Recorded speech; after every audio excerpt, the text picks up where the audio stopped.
Welcome to my channel SK knowledge class. दोस्तों आज की इस वीडियो में आपको बताऊंगा मैट्रिक परीक्षा 2024 के लिए मैथ का वीवीआई सब्जेक्टिव क्वेश्चन, जो कि दोस्तों इतना अच्छा से मैं आपको बताऊंगा कि आपके माइंड में 100% आ जाएगा और इसी तरह का सवाल आपके एग्जाम में पूछेगा। तो ध्यानपूर्वक आपको देखना है। कह रहा है पहला सवाल, त्रिभुज एबीसी में पी क्यू समानांतर बीसी है तो एक्स का मान निकाले। इस तरीका का सवाल आप लोग कहीं ना कहीं जरूर देखे होंगे, ठीक ना। इस तरीका का आपको दे देगा चार भुजा, ठीक ना। तो इसमें एक्स का मान निकालना है। कहीं कहीं क्या कहता है कि तीन गो भुजा दे देगा, चौथा भुजा निकालने। तो दोनों एक ही तरीका से बनता है, ध्यान से आपको समझना है, ठीक ना। बस इसका सूत्र होता है दोस्तों, अगर ये कह दे कि पी क्यू समांतर बी सी हो, यहाँ कुछ भी दे सकता है, ठीक ना। इसका नाम कुछ भी हो सकता है। तब सूत्र बैठाना है कि ए डी बटे ए डी बी बराबर फिर ए ई बटे ई सी, यही सूत्र होता है। इस सूत्र को आप लोग नोट कर लीजिएगा, डायरेक्ट आपको हल करना है, ठीक ना। और 100% यही सब सवाल पूछेगा आपके एग्जाम में, वीवीआई है, ठीक। अब ए डी हमें कितना दिया है, 8 दिया है। तो बैठा देंगे 8 बटे क्या है, डी बी कितना है, 4 है, बराबर। उसके बाद ए ई कितना है, 3x बटे ई सी कितना है, x + 2, ठीक। अब क्रॉस मल्टीप्लाई कीजिए, ये हो जाएगा 4 तिया 12x बराबर 8 गुना x, 8x + 2 × 16, दोनों से गुना होगा ये, ठीक ना। अभी हो जाएगा 12x, x वाला एक जगह करेंगे, इधर आएगा तो -8x बराबर क्या बचा, 16। 12 में से 8 घटेगा 4x बराबर 16, 4 से कटाइए, 4 चौके 16, x बराबर कितना निकला, 4। ही आपका आंसर हो गया, ठीक ना। इस तरीका का सवाल अगर आपको दे एग्जाम में तो इसी प्रकार बनाना है। चैनल पे नया है तो चैनल को सब्सक्राइब कर लीजिएगा और कमेंट बॉक्स में बताइए कि आपको मैथ का वीवीआई सब्जेक्टिव ऑब्जेक्टिव करवाऊं। अगर आप लोग बोलिएगा तभी हम करवाएंगे, नहीं तो नहीं करवाएंगे, ठीक ना। चलिए ज़्यादा से ज़्यादा कमेंट कीजिएगा। कह रहा है कि दूसरा, अभाज्य गुणनखंड विधि द्वारा 6,8,22 का मोसो और लोसो ज्ञात कीजिए। देखिए एचसीएफ और एचसीएफ 100% पूछेगा आपको, मेरा गारंटी है, चैलेंज है। लेकिन आपको आना चाहिए बनाने के लिए। क्या दिया है, 6 का गुणनखंड करेंगे 2 तिया 6। उसके बाद 8 है, 8 का गुणनखंड करेंगे 2 चौके 8, 2 दूनी 4। उसके बाद 22 है, 22 का गुणनखंड करेंगे 2 गुना 11, 11 दूनी 22। अब हमें क्या निकला है, 6 बराबर निकला 2 गुना 3। उसके बाद 8 बराबर क्या आया, 2 गुना 2 गुना 2, 3 को 2 आया है। उसके बाद 22 बराबर क्या आया, 2 गुना 11। निकालना क्या है, मोसो को एचसीएफ भी कहते हैं इंग्लिश में, ठीक। तो मोसो में क्या होता है, जो तीनों में मिला, देखिए ये तीनों में मिला, यही मोसो हो जाएगा 2। उसके बाद होता है लोसो यानी कि एलसीएम, ठीक है ना। एलसीएम में क्या होता है, जो मिला उसको पहले लिख लेना है, उसके बाद जो नहीं भी मिला है उसको भी लिखना है। 3 नहीं मिला है गुना, उसके बाद 2 को 2 नहीं मिला है, इसको भी लिखना है, उसके बाद 11 लिखना है, ठीक। अब गुना कर लेना है, 3 दूनी 6, 6 दूनी 12, 12 दूनी 24, 24 गुना 11 क्या हो जाएगा, 11 चौक 44 के 4 हासिल 4, 11 दूनी 22, 4 26, 264, यानी कि एलसीएम आपका निकल गया 264, ठीक। इसी प्रकार अगर आपको एचसीएफ एलसीएम या मोसो लो से पूछे तो इसी प्रकार आपको निकालना है, याद रखिएगा। चलिए यही सब सवाल आपको पूछेगा एग्जाम में। आप लोग ज़्यादा से ज़्यादा कमेंट कीजिएगा तो डेली हम मैथ का वीवीआई सब्जेक्टिव ऑब्जेक्टिव करवाएंगे। उसके बाद कह रहा है बहुपद 4x² - 3 के शून्य ज्ञात करें, ठीक है ना। इस प्रकार का भी सवाल आपको ऑब्जेक्टिव सब्जेक्टिव में बहुत मिलेगा, जबकि इतना छोटा है कि विद्यार्थी हल नहीं कर पाता है। देखिए इसको करना क्या है, 4x² - 3 बराबर 0 रख देना है। जब 4x² बराबर निकालेंगे तो उधर जाएगा तो +3 हो जाएगा। जब एक्स स्क्वायर बराबर निकालेंगे तो 3 बटे में 4 आ जाएगा। ठीक, और हमें एक्स का मान चाहिए ना, शून्य का मतलब हुआ एक्स का मान चाहिए। तो एक्स बराबर क्या हो जाएगा, यहाँ से स्क्वायर हटाएंगे तो यहाँ रूट हो जाएगा, रूट में हो जाएगा 3/4। अब देखिए 3 तो वर्गमूल से बाहर नहीं निकलता है, रूठे में छोड़ देंगे, और 4 का निकलता है 2। ठीक ना, तो इसमें प्लस माइनस लगा देंगे, ये आपका आंसर हो गया।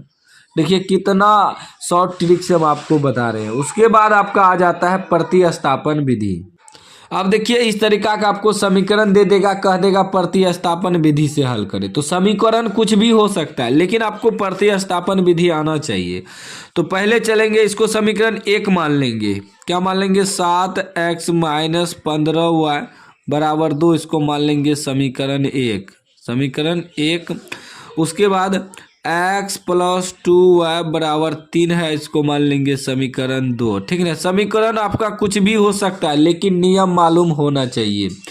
तो अब पहले चलेंगे समीकरण 1 से। समीकरण 1 से समीकरण 1 क्या है, 7x - 15y बराबर 2, एक तरफ से हल करेंगे। ठीक ना, उसके बाद 7x बराबर क्या हो जाएगा, 2, माइनस है तो इधर प्लस 15y। ठीक है ना, इस प्रकार प्रतिस्थापन विधि हल करते हैं।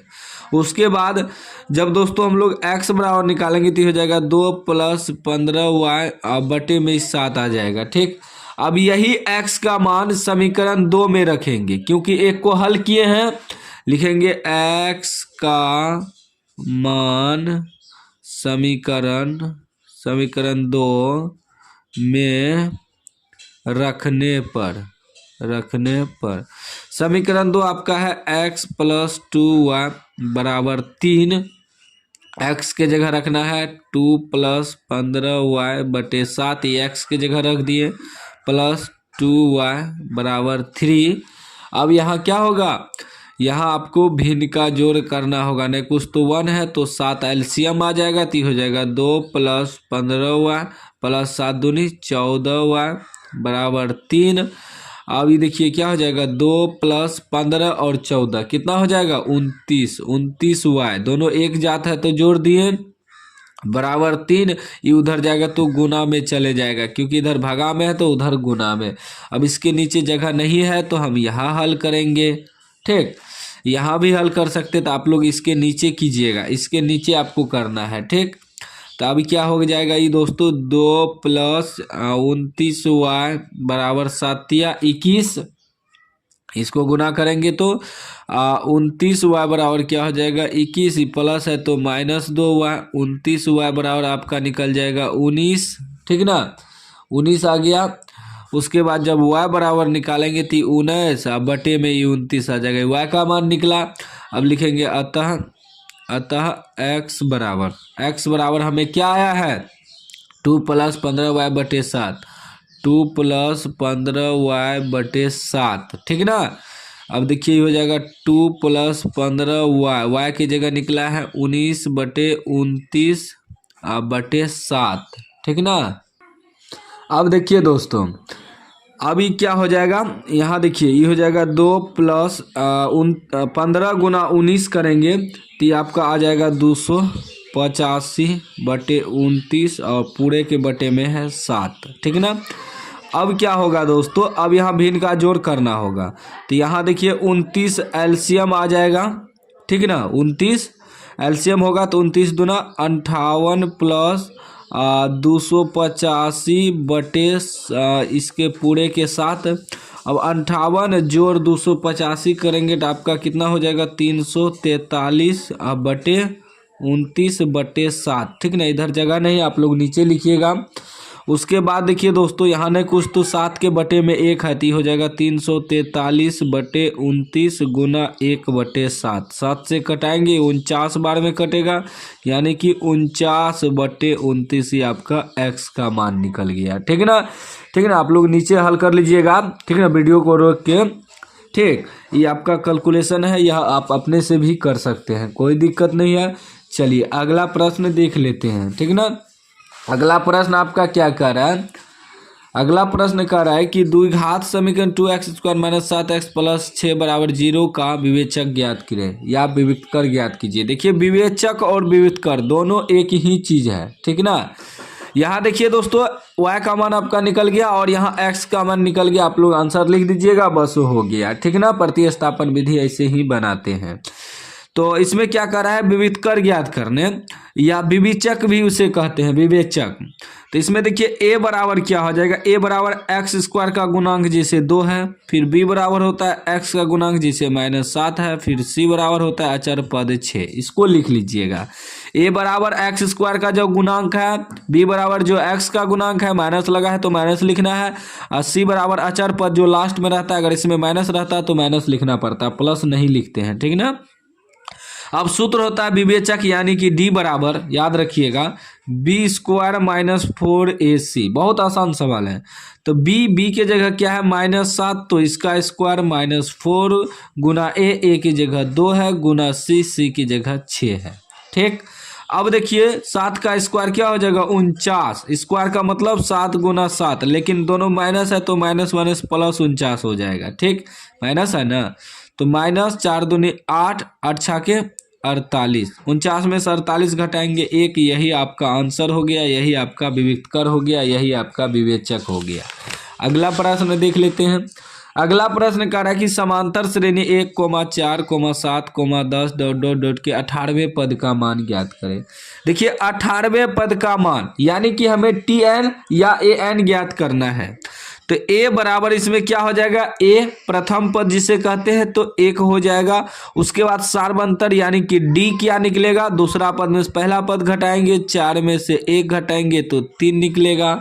उसके बाद हमें n बराबर कितना रखना है, 18वें पद यानी कि n बराबर 18 रखना है, ठीक। समांतर श्रेणी इसी प्रकार बनता है, ये आपका प्रथम पद हुआ a।